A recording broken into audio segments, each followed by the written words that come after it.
The Nigerian ICT sector is making about 10% contribution to the GDP, and there has been the debate of made in Nigerian product as mere theory.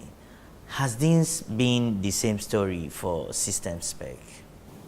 Well, I mean, it's been a long journey. I'm passing through different phases, but I can say it's actually getting better. It's not yet where we want it to be, but it's getting better.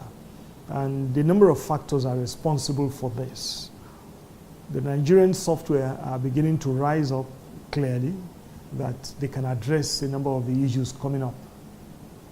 That's on the one hand. On the second hand is that thanks to what is happening in the foreign exchange market, many people are forced to begin to look at local options. And then you now discover that why do you want to continue to spend money in FX? Yes, some sectors of the economy are slower than others.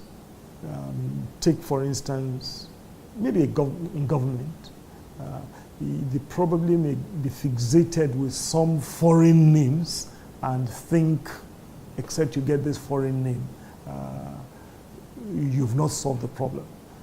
Now that's taking some time, but even there, it's becoming clearer. And with the recent noise, the minister has also made quite some statements in that direction. The Minister of ICT has made some statements in that direction to encourage local patronage, and that's good for the industry.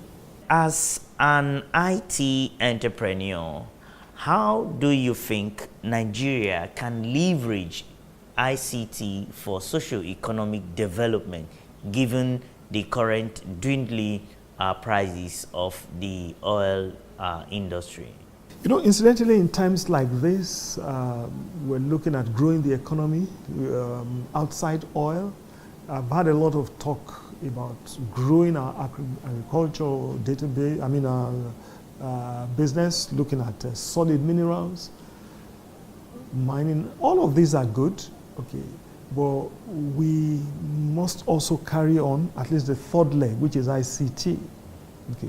While it is good to look at agriculture, it provides ready jobs even to the uneducated and some educated, well-educated, all of that in the agri sector.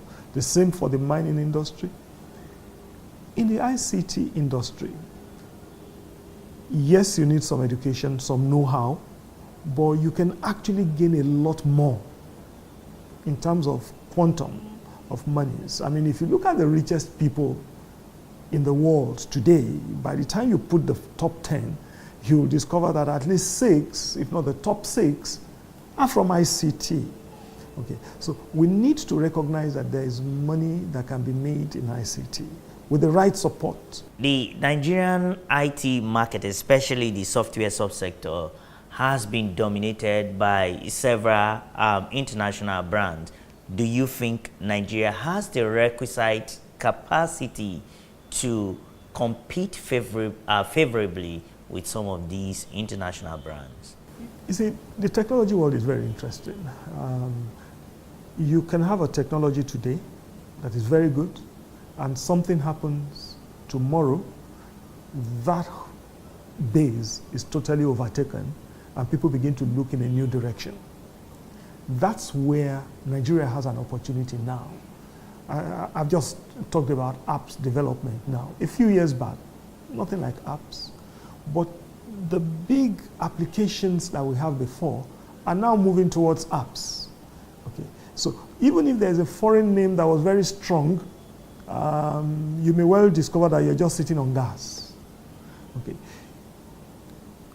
any app that comes out now can easily take out these so-called foreign established solutions. So we're actually in a position where we can leapfrog. Look at the so-called foreign software. What are they doing? You can rewrite similar solutions in more efficient manners on more current platforms, and you stand a good chance of hitting them, not just in the Nigerian market, but actually outside Nigeria too. Thank you so much for coming. Thank you very much again.